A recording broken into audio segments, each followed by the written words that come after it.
আচ্ছা ভাইয়া, তুমি তো চাইলে আমার সাথে ঘুমাইতে পারো, আমরা তো ভাই বোনই। তোর সাথে তো শিশিরের বিয়ের কথা ছিল, বিয়েটা তোর হলো না। আমারও ইচ্ছা ছিল শিশিরের সাথে তোর বিয়েটা হোক।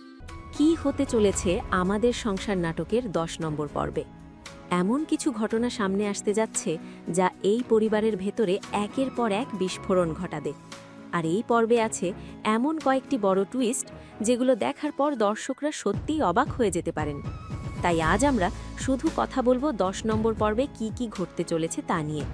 কারণ এই পর্বের শুরু থেকেই উত্তেজনা, ঝগড়া, অপমান আর রহস্য একসাথে দেখা যাবে।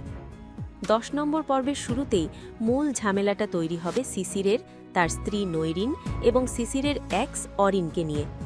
আগের ঘটনার রেশ থেকেই নৈরিন খুব রাগান্বিত থাকবে, কারণ সে মেনে নিতে পারছে না যে তার স্বামীর সাবেক প্রেমিকা তাদের বাড়িতে এসে উঠেছে, এমনকি শিশিরের রুমেই থাকতে চাচ্ছে।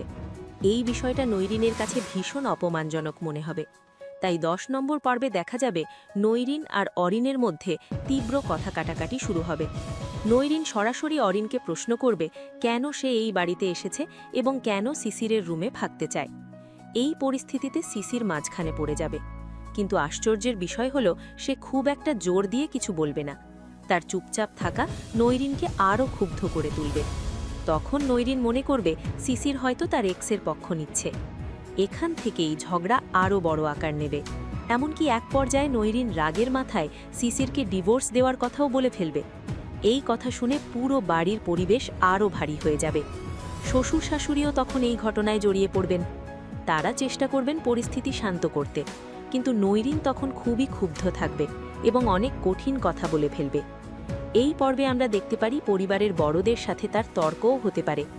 বাড়ির ভেতরে তখন যেন এক ধরনের অশান্তি পরিবেশ তৈরি হবে, যেখানে কেউ কাউকে ঠিকভাবে বুঝতে পারছে না। কিন্তু 10 নম্বর পর্বের সবচেয়ে বড় রহস্য তৈরি হবে চন্দ্রাকে নিয়ে। এতদিন সবাই শুনেছে সে একজন এতিম মেয়ে, কিন্তু ধীরে ধীরে প্রশ্ন উঠতে শুরু করবে সে কি সত্যি এতিম, নাকি তার পেছনে লুকিয়ে আছে অন্য কোনো গল্প। কিছু আচরণ আর কথাবার্তা দেখে পরিবারের কয়েকজন সদস্য সন্দেহ করতে শুরু করবে যে চন্দ্রার পরিচয় হয়তো অন্য কিছু। এই বিষয়টা গল্পে নতুন রহস্য যোগ করবে। এদিকে ছোট বউয়ের দিক থেকেও বড় ঝামেলা তৈরি হবে। আমরা আগেই দেখেছি সে প্রায়ই পরিবারের বড়দের সাথে খারাপ ব্যবহার করছে। 10 নম্বর পর্বে এই বিষয়টা আরও চরম পর্যায়ে যেতে পারে, কারণ এক পর্যায়ে ছোট বউয়ের বাবা বাড়িতে এসে উপস্থিত হবে। তিনি মেয়ের সাথে হওয়া আচরণ নিয়ে খুবই রাগান্বিত থাকবেন। তারপর পরিস্থিতি এমন জায়গায় পৌঁছাবে যেখানে ছোট বউয়ের বাবা সরাসরি শ্বশুরের সাথে তর্কে জড়িয়ে পড়বেন, এমনকি রাগের মাথায় তিনি শ্বশুরের কলার পর্যন্ত ধরে ফেলবেন।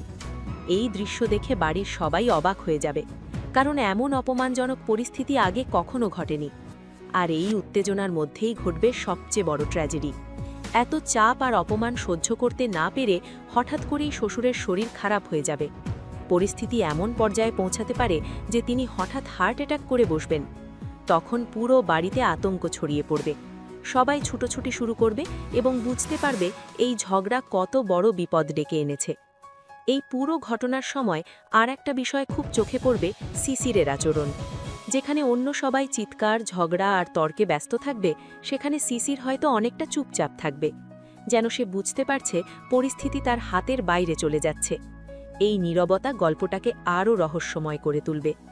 সব মিলিয়ে বলা যায় 10 নম্বর পর্বে একের পর এক বড় টুইস্ট আসতে চলেছে। একদিকে দাম্পত্য সম্পর্ক ভাঙার আশঙ্কা, অন্যদিকে চন্দ্রার রহস্যময় পরিচয়, আবার পরিবারের সম্মান নিয়ে বড় সংঘর্ষ। সবকিছু একসাথে দেখা যাবে এই পর্বে। এখন সবচেয়ে বড় প্রশ্ন হলো, নৈরিন কি সত্যি শিশিরকে ডিভোর্স দেবে? চন্দ্রার আসল পরিচয় কি সামনে আসবে? আর শ্বশুরের সেই হার্ট অ্যাটাকের পর কি পুরো পরিবার আবার একসাথে দাঁড়াতে পারবে? এসব প্রশ্নের উত্তর জানতে হলে অবশ্যই দেখতে হবে 10 নম্বর পর্ব।